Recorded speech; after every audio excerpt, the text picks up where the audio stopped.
So we are trying a new review-ish format. So I'm going to try to do our first review format with a game called Observation. So 2910. So Observation. So critical points on Observation. It is developed by No Code, same guys who did Stories Untold. I had you play that game, like the anthology,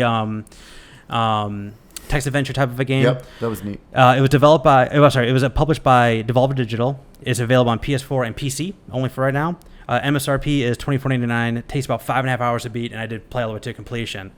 In a nutshell, in Observation, you play as the AI of a marooned international space station, attempting to figure out what happened to the vessel and its crew. Unique but slow gameplay wrapped up in a story that leaves more questions than answers results in an experience that left me feeling unsatisfied with the promising premise of Observation. So those are the critical points of Observation. So what do I mean by that? So you're an AI. You play as Sam the AI, the satellite augmented, whatever the hell that means. So you play as an AI, and you awaken in this area, and you have one person that's still alive from this international space station. Her name is Emma, and you're trying to find out what happened, B, keep her safe, and C, just like try to get back home. Okay. The way you play as an AI in this game is very interesting. Like you go like into different. It's almost like sectioned off by different operations that the AI can do. Like I can look into cameras. When I'm looking at cameras, and if I see something I can interact with, you're basically like doing like a Bluetooth sync with that thing. You type in a code, I can now sync with that. Where I could be opening doors, accessing a laptop, so I can get audio logs, accessing oxygen, airlocks, all kinds of stuff. So there's a lot that goes there, but the camera moves so slow. Like, come on, AI guy, let's get to where we need to go. So that was just like, oh, come on. And then, cool, Savior. I have a little drone that I have now inhabit and 360 flying around and access all kinds of stuff. Really cool. So that was all cool. Even like you would come across, like say you go into an area and cameras don't work. There's a button, I think it was R2, where you put an overlay over the screen, and I can move a mouse around, and then I can alert the crew to whatever it is. I mean, cameras in section 2 are offline, and then now the job is to get the cameras up and running and see if I can find anybody. I was on board for the first 2 hours of this game because they have a big reveal, like where you're at. Because again, the crew, what happened to them? Yeah. AI goes dark. Emma blacks out, and you wake up in a completely different area than you're supposed to be. And like that was just like, whoa, this is kind of cool. Like, how is that even possible?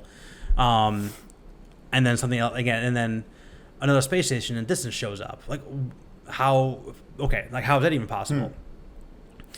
When they get to the actual like part of the game that kind of starts explaining the story, once you get through all the minutia of finding, scanning, connecting, unlocking, finding, scanning, unlocking, and just like over and over and over again, it's just like the story didn't connect with me at all.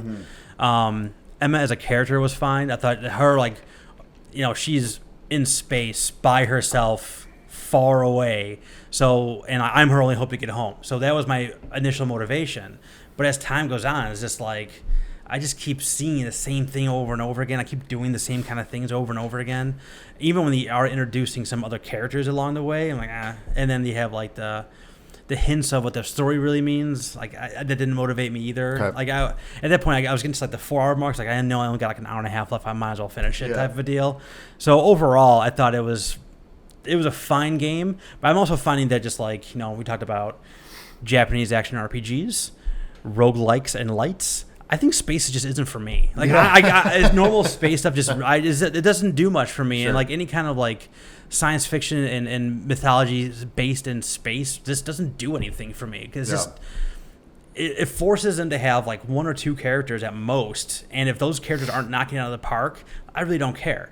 This game, I was really hoping that as an AI, I would have more things I can do. I'm an advanced AI on an international space station that has traveled really far away. I figured I can do more things, and I can totally mess up if I wanted to. They'll be like, "Hey, where's our engineer?" Because they have like a crew tracker. I can say anybody I want to. They're like, "No, the engineer. No, the engineer. No, where's the engineer?" So, and I thought that maybe that would be kind of like the meta game of it, where I'm actually like more sentient than just like a normal AI. Like I'm kind of going against what my masters are telling me to do. Yeah. No, I'm just stupid. Because at the end of the end of the story, like there's only one ending to it. You're just a poorly coded AI. Yeah, exactly. But I can run a whole space station though. So, but I can't, But I'm dumb enough to not know my 6 people crew name. You know what I mean? So like that's one of those things. It didn't quite jive with I think what they were going for. Sure. I'd rather have that been part of the storytelling of like what the AI ultimately is or became. It just don't go that way. So I'm just an idiot AI looking like, where the hell is this switch around? I don't know where the switch is of the station that I'm attached to. You know what I mean? So it just kind of it just kind of missed a mark for me. So some observation I think is for people. If you're looking for kind of a slow, kind of like heady game, that might be for you. But overall, I'd pass on it. Cool. All right.